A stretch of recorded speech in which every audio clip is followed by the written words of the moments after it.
Salut tout le monde! Aujourd'hui, on se retrouve pour mon format de vidéo préféré où vous pouvez voir comment je prends le français. Mais cette fois, je vais aussi vous parler de l'anglais. Alors, je vous souhaite un bon visionnage. Les gars, il est déjà soir et je viens de rentrer de mon université.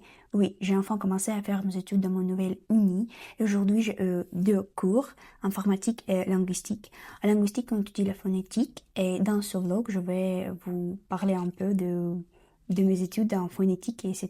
Je suis allée chercher un colis et maintenant, petit unboxing. Voici mes produits de maquillage de tous les jours. Ensuite, je sors mon toner pour le visage. Et puis un baume à lèvres Kiko Milano, teinte 03. Oui, 03. Je les adore vraiment et maintenant je vais le tester. Et je vais aussi faire un thé pour commencer à étudier.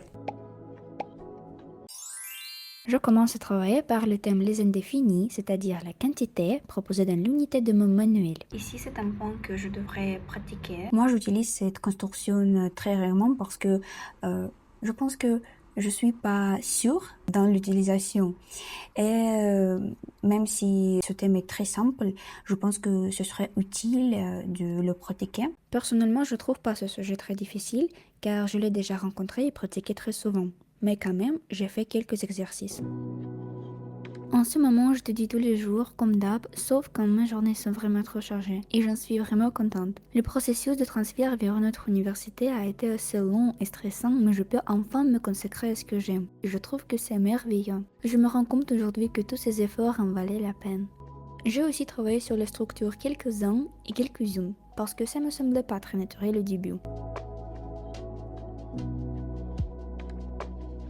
En général, j'ai bien travaillé, mais j'ai confondu le genre de certains noms.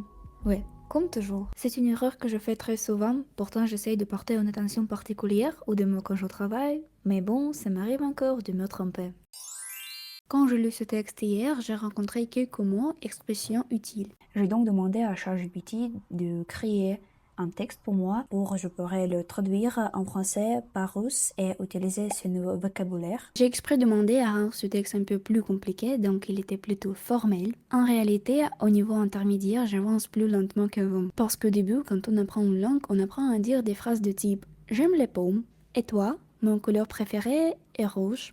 Alors que maintenant, il faut apprendre à parler de sujets plus complexes et à rendre son expression plus variée et plus riche. Du coup, je peux passer pas mal de temps sur un seul exercice du manuel pour vraiment bien le comprendre. Et bien sûr, je cherche aussi de la pratique en plus. Par exemple ici.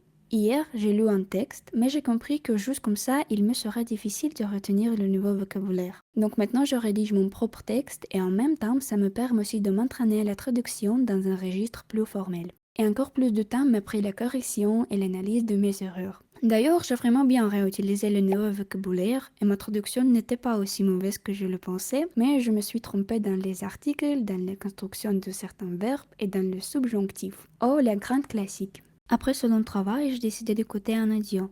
Au début, tout allait bien.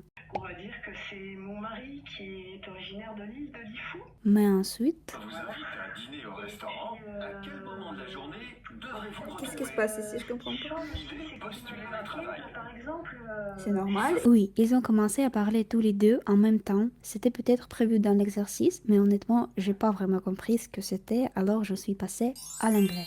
À cause de mon transfert vers une autre université, j'ai sauté tout un semestre à l'université et pendant ce temps-là, les autres étudiaient les bases et bien sûr la phonétique. Au final, je manquais presque tout le cours de phonétique. Mon professeur et mes camarades de classe m'aident beaucoup, mais en ce moment, j'apprends la phonétique depuis tout le début. Et en fait, je pense que c'était mon plus gros problème en anglais parce que je ne savais pas tous les détails. Au début, quand j'ai vu ce schéma, franchement, j'ai eu peur.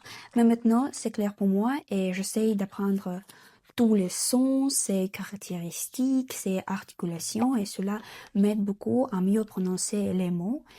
Mais franchement, je n'aime pas les règles de lecture en anglais du tout parce qu'ils ne travaillent pas le plus souvent et c'est pourquoi je préfère le français. On peut lire le texte et les mots inconnus parce que les règles de lecture marchent le plus souvent. Mais l'anglais, c'est l'anglais, quoi de faire. Ici, je fais mes devoirs d'anglais et j'ai encore envie de vous parler un peu de phonétique. Plus j'étudie la phonétique d'anglaise, plus j'ai envie d'apprendre correctement tous les sons du français. Je commence même à remarquer des choses auxquelles je ne faisais pas attention avant. Le français à l'université commencera en deuxième année, donc cet automne, alors j'attends ça avec impatience. Ma journée d'études s'est terminée par une préparation à un test. Il fallait apprendre le vocabulaire du roman qu'on lit en cours. Donc, voilà. Et bon, je vais continuer à apprendre ces mots pour le test qui serait demain. Et j'espère que ce vlog vous a plu. Merci d'avoir regardé. À bientôt. Bisous, bisous.